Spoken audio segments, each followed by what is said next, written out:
Hey everybody, it's Pancake Man, and welcome to a new list on the G.A.M.E channel. Everybody's favorite channel where they get to listen to four people ramble on about nothing for about an hour. And today we are celebrating Thanksgiving, the day of the turkey, where we get to eat and be thankful for everything that we have. And today I'm joined by Hi, I'm Lady Garridio, and like how you said, there's usually four people here, but it's just you and me. yeah. If it was all four of us, this video would be an hour, 4 hours long. But anyways, today we are doing games that we are thankful for. Now, this can either be one game or a game series. Either way, it's just games that we are thankful for. And since I did the last video first, I think I'm gonna give the mic over to Larry Gary to you, so he can start off the list this time. And yeah, let's go. All right, in no particular order, we're going to be starting off with the Super Smash Bros. Series. So now, I'm really thankful for this one, just purely because of the idea of it. You have all these characters meeting and fighting each other to the death. It's really cool. Like you see in the Mario games, Princess Peach is kidnapped all the time, but then you go into Smash Brothers and you can see that she can stand her ground against somebody like Bayonetta, who hunts the angels for a living. And it's also the only series where Link and Cloud have been in the same game together, and I just really love the idea of it. And like, there's really no other feeling than waiting for a new Smash Brothers game to come out, because like you see all these people speculating on who's going to be appearing in the game. Like, I really want Inklings to appear, and she was the first one confirmed for this game, so I'm already satisfied with the roster. But please give me more craft for Smash Brothers. Um, I really enjoyed the Super Smash Bros. Series. My favorite game in the series is Super Smash Bros. Brawl, which I think is actually the best-selling game in the series because it's a Wii game.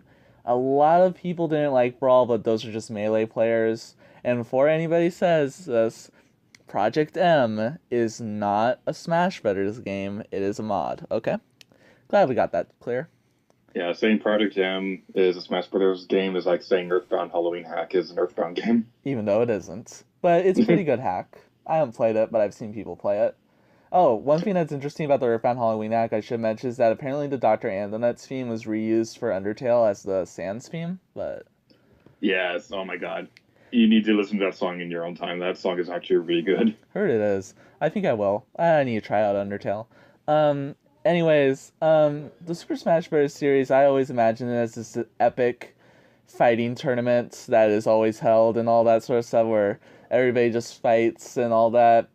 And it's just really good series. I really enjoy it. Favorite game is Super Smash Bros. Brawl, and I would say Melee is pretty good, but every time when I tried to play that a long time ago, the disc just wouldn't work, so I just need a new disc for that. I think I got rid of the disc that didn't work or something. But anyways, on to my number five is gonna be the Spider-Man 1 and 2 for the Nintendo GameCube.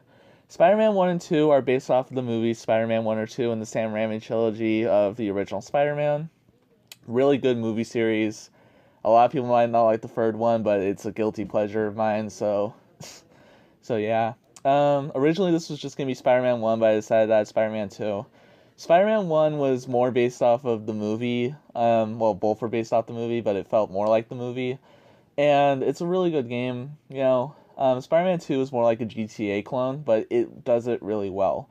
The GameCube versions have been regarded as the best versions of these games, so and with a lot of games in their series, you'll see that the GameCube version is usually considered the best, like Killer 7, even though that came out for PlayStation 2 and Xbox.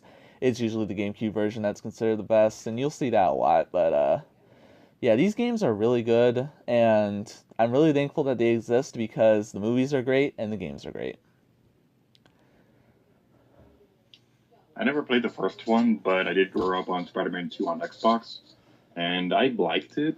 I never actually beat it though. The furthest I got was I believe the Mysterio chapter.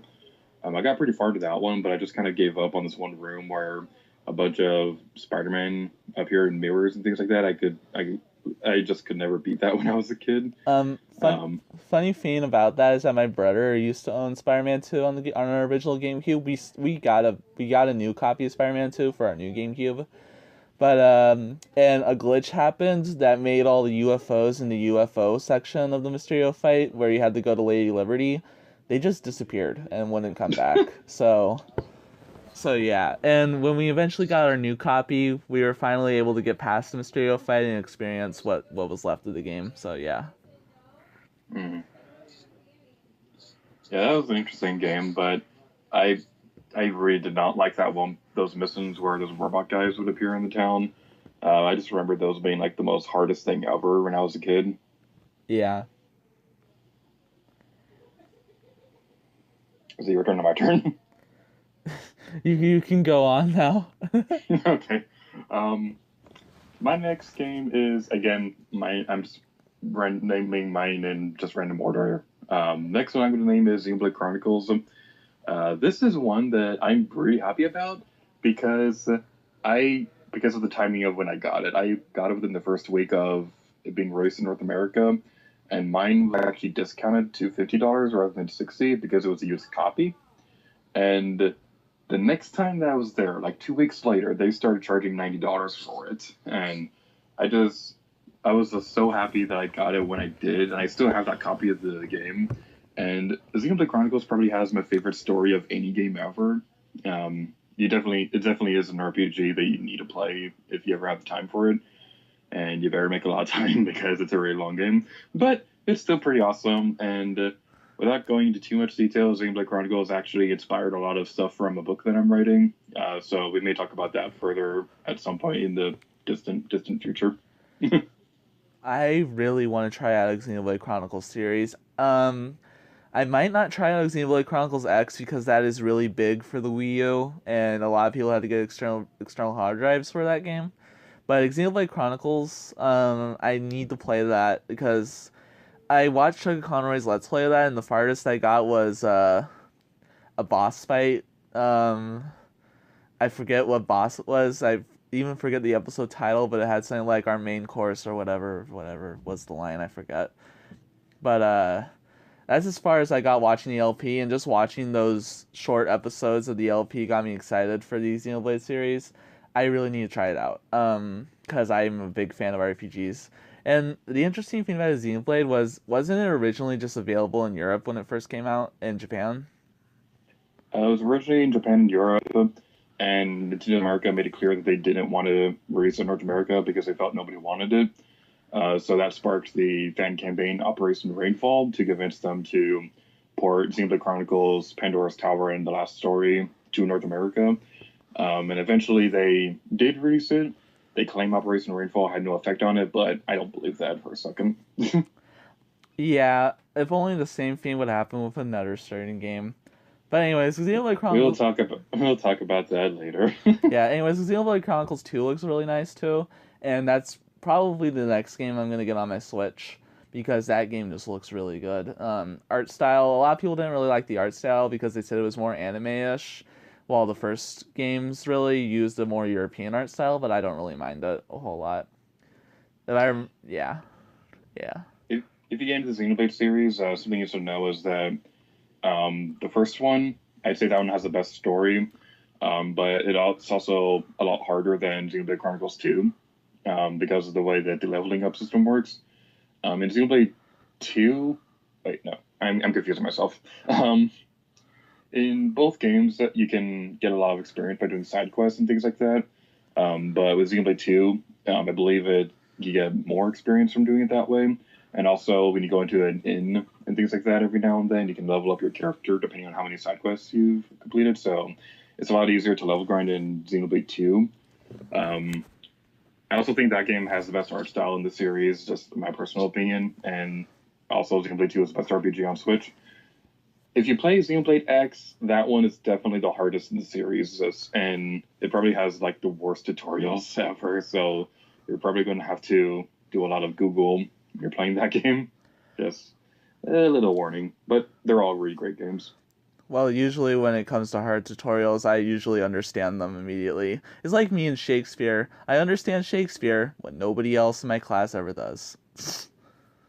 um, but Well, anyway, mother, no, you wear a third drapes. uh huh. Yeah, whatever, man. Anyways, Anyways, moving on. My number 4 is Bayonetta 2 for the Wii U. I love Bayonetta 2. I have the Bayonetta 1 and 2 collection for the Wii U, which is actually pretty rare nowadays because I don't know why, but it's considered to be really rare. And Bayonetta 2 is just a really good game, really good story, and it's basically I really like it because originally the series was gonna be dead because it didn't really sell well when it first came out on the Xbox 360 and PS3. A lot of people considered the series to basically be this dead fiend that nobody would really like. But then Nintendo, when the Wii U was around, was like to the developers, we'll pick you up and we'll make the sequel. We'll give you money to make the sequel, and you can port the first game over. And basically, Nintendo breathed new life into the series, and I'm very glad that Nintendo did because this series and just the sequel is really good. The first game was okay in my opinion, but the sequel is definitely a step up. They're both really challenging games, so if you're a more hardcore gamer, these are good for you, but they are really fun even if you're a casual gamer. They're just pretty hard. All right, so I beat the first game and played only a little bit of the second one, but I really enjoy the Bayonetta games. The combat in the series can get so chaotic. It's awesome. Yeah. Um, and a little bit of a fun story. I try to keep this short, I I also own the Bayonetta 2 plus one Wii U version, which, as you said, is pretty rare to come by nowadays. And the funny thing about that is when I got it, my mom, um, for this to make sense, I should explain that unlike other people out there, I didn't actually play an M-rated game until I was 18, like a good person. Um, so my mom asked me to return it, but wouldn't explain why. And so I figured, oh, so he probably just doesn't want me playing M-rated games, which is fine because I'm not too interested in a lot of them. I was bummed out because it was rare, but then she explained to me that they already got me the game for Christmas and wanted me to return it. Really? Yes. Wow, that's funny. Yeah. Yeah, the games are pretty great. I'm glad to see some Smash Brothers, and I'm really looking forward to Bayonetta 3. What I find funny about the game is that we also got it for Christmas, and that it begins at Christmas. So. Yeah. Um, so my number 3, I guess our theme for this round is waifus because you chose Bayonetta, and I'm going to be choosing Tomb Raider. Yay, Tomb Raider! Um, Tomb Raider is one of the first games I had played, and so that alone is why I'm thankful for it because it was one of the first games I played, so it got me into gaming. Not so much as another one we'll mention later, but this also was the game that made me really interested in action adventure games, which is my favorite genre of gaming, and it also introduced me to Lara Croft, who is the greatest waifu ever. um, like I said before, I never really played Tomb Raider, so sorry, Gator. Um, so yeah, that's all I gotta say about Tomb Raider. I'm really sorry for not playing Tomb Raider. Play Tomb Raider Legend, it's awesome. I will when I get the chance. That's for GameCube, right? It has a GameCube version, or is it just for Xbox 360? It's on GameCube, PS2, Xbox 360, PS3, PC, All right. DS, and Game Boy Advance. All right, I'll probably get the GameCube version because, like, with a lot of fans, the GameCube version is usually considered to be the best. But Xbox 360 version and Xbox version have achievements. This is really going to be complicated. um, Funny thing, the PlayStation 2 is probably the buggiest one, so if you like glitches, that's the one I'd recommend. Because my favorite glitch in that game is that in a motorcycle segment, there's a part where a car can spawn on a rock and go flying high in the sky to the point where you can't actually reach them anymore, and you're kind of stuck there. That sounds funny. Anyways, my number 3 is Pokemon XD Gale of Darkness for the Nintendo GameCube. My first ever Pokemon game was Pokemon Emerald, Generation 3 Hoenn, my favorite generation. And Pokemon XD takes place in the Hoenn region. It's a really good game with a really interesting concept that the Pokemon Company never tried again. The concept is that there's a group of bad guys that have these things called Shadow Pokemon, which are Pokemon that they experimented on to close their hearts to make them basically evil. And they're surrounded by a shadow mist that you can only see with a special device that's attached to your snagging machine. And you get to steal other people's Pokemon and purify them to make them normal again. And it's the most interesting concept that the Pokemon series has ever done, and I'm really disappointed that this game never got a sequel. I know that Pokemon Coliseum was the first game in the series, and that XD is the sequel to that. But XD was the one that I played the most when I was younger, and I never really owned Coliseum until like, well, I only ever rented it. So XD is just so good, and it has a really interesting concept. I hope this game gets a remake for the Switch, or at least a sequel for the Switch, because it is a really good concept that they should try again. Yes, I completely agree with everything you said. It needs a sequel, remake, thing, just anything in that same gameplay style. Um, I like to joke on Twitter that XD Gale Darkness is the best game in the series only because Eevee is the starter, but that is also kind of true. It is one of my favorites. I go back and forth between XD Gale Darkness and Pokemon X and Y, but Gale Darkness is a really, really fun game. I really like that one. Yeah, it's really good. All right, so my number two is The Legend of Zelda Link's Awakening. This was the very first game that I ever played and is what really got me interested in gaming. And for the longest time before the days of Breath of the Wild, this was my favorite in the series. I replayed it dozens of times a year, and it's probably not an exaggeration to say that I've probably replayed Link's Awakening well over 30 or 40 times or something like that.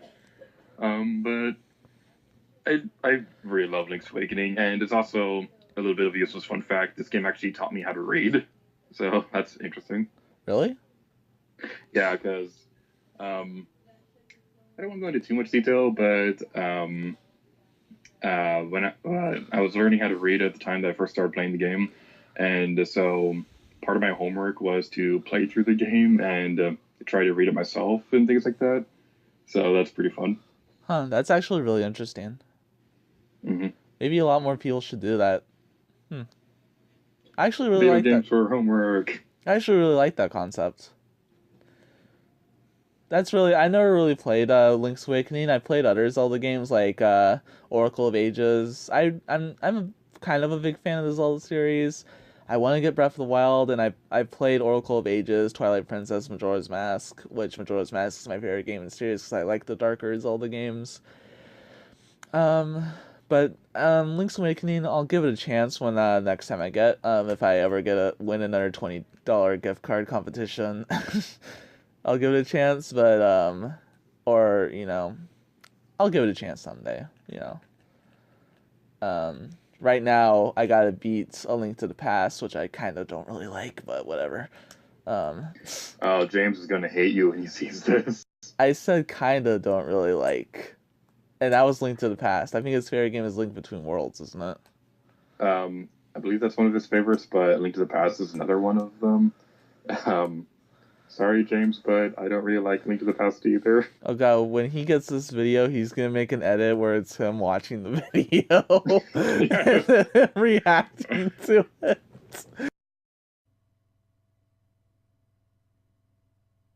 Watch your backs.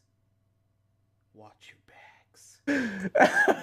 Oh, that'd be funny. Yeah, that would be.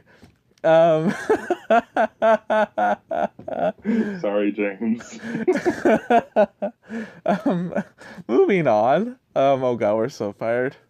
This is the last video you ever see us in. It's been a good ride. Anyways, moving on. My number two is Animal Crossing New Leaf for the Nintendo 3DS. New Leaf is just such a relaxing game, and it's the game that I have the most hours on, over 100 hours, getting up to 200 hours in that game. And I think that's just how much I think that just shows how much I really love the game. It's just really relaxing, and it's really fun to try to 100% that game. Because to get 100%, you have to get all the items in the catalog, all the fruit, all the gold and silver tools, all the store upgrades, everything. It's just really fun. It takes up a lot of time, but it's really relaxing, and that's why I really like it, because it's relaxing and fun at the same time. And I've played City Folk and Pocket Camp, but this is just the best game in the series, and I really hope that some of the features from it return for the new game, because the New Leaf had a lot of features that are just really good, like Dream Suite, Public Works projects, the island. It's just really good, and yeah, that's why I'm thankful for it. It's just really good. Yeah, I'm thankful for that game too, and it came very close to being on my list as well. Um, I got into the series when I spent like 3 months or so trying to track down copies of Wild War and City Folk for my sisters because they had been interested in the game for a while. And I got it for them and played it myself for a little bit. And I was like, this is actually really cool. Even if I was really terrible at it, because I thought you had to eat the fruit to stay alive. Oh, poor Gator, poor innocent Gator. uh, yeah, I absolutely love Animal Crossing New Leaf. That is probably my favorite 3DS game.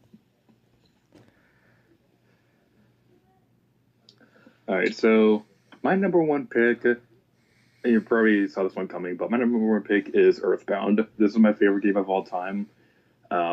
The reason why I'm thankful for it is not only is it really fun and has a really good story that sticks with you for a long time, but this game, when I played it, my first time playing this game could not have come at a better time because I don't want to go into too much detail because I don't want to bum anybody out.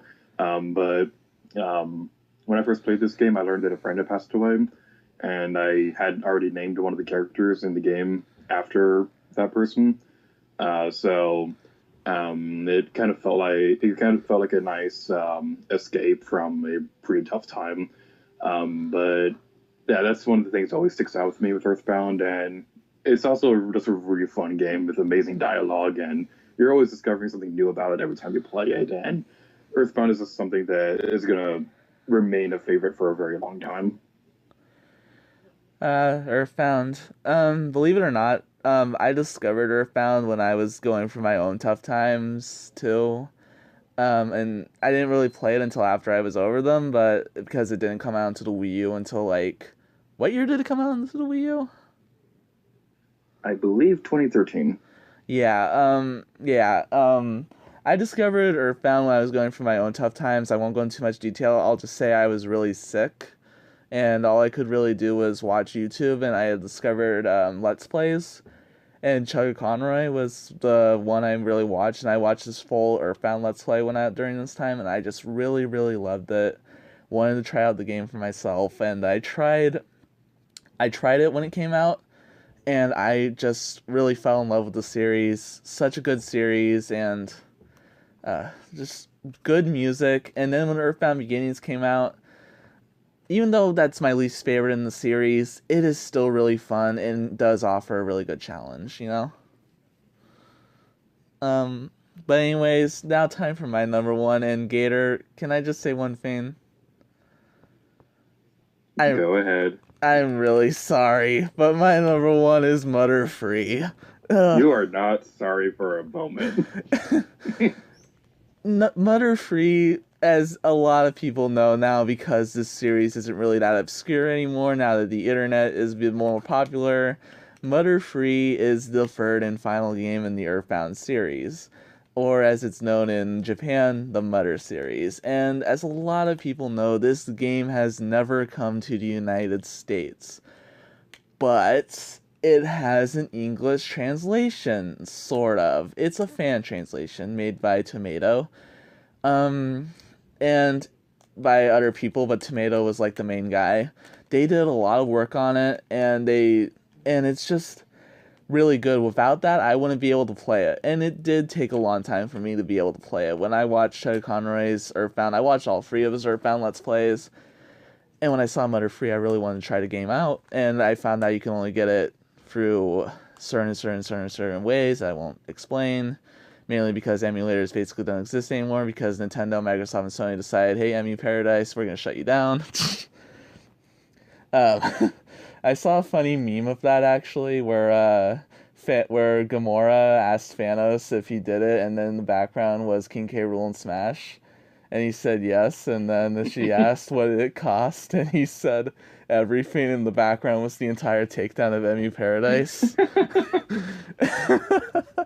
But anyways, I got to play Mutter Free finally this year, believe it or not, when I ordered a reproduction cartridge of the game. And I got to play it on a really old model of DS that I bought from a pawn shop for $15, and I had to buy a charger off of Amazon for about $6. And because Nintendo discontinued the original DS chargers, I had to buy a third-party one. No big deal, really. And I really, really love this game. It is really good, really gripping story. It's really sad and it makes you feel. It's something that a lot of Earthbound can make you feel, and both of the Earthbound and Mutter Free do a really good job of bringing out happy, sad emotions.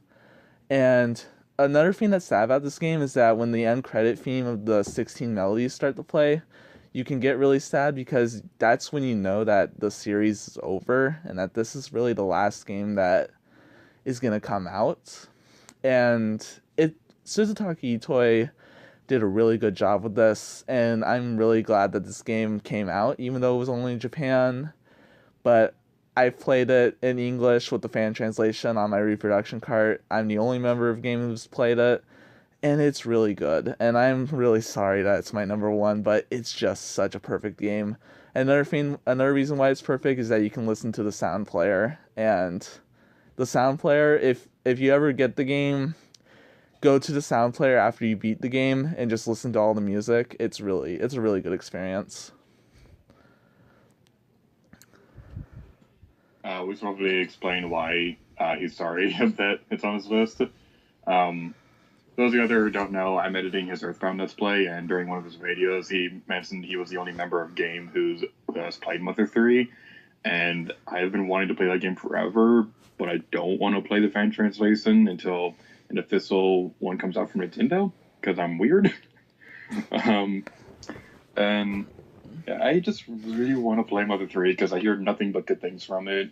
And all the good concerns I see people say about why it can't come to North America, I just don't see. Because, like, I don't see any problems there. They could just re-release it here with everything intact. And I'm sure a lot of people are going to be upset they do censor anything if it does get translated, but that's not the point.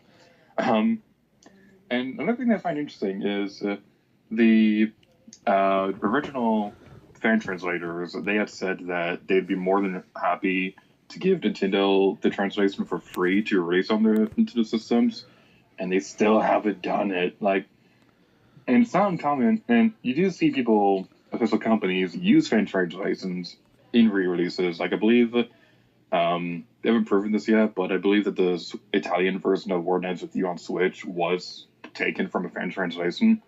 But I just really want Mother 3.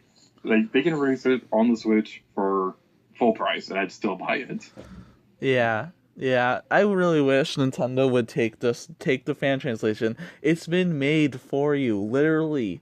Take it. It would cost you nothing, and you would make money off of it.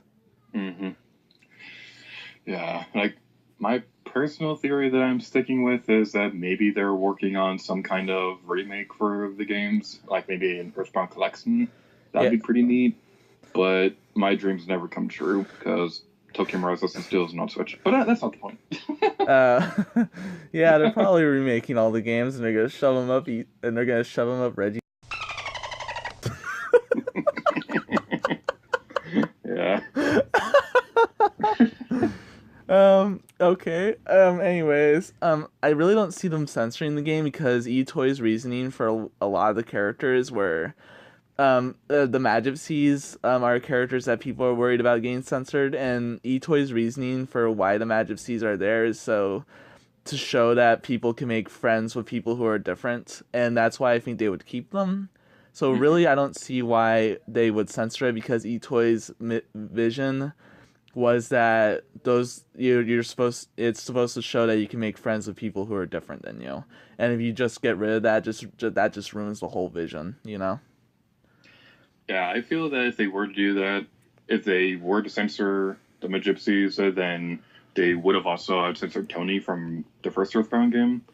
So that's the reason why I don't think they're going to censor anything from Mother 3 if it does get released.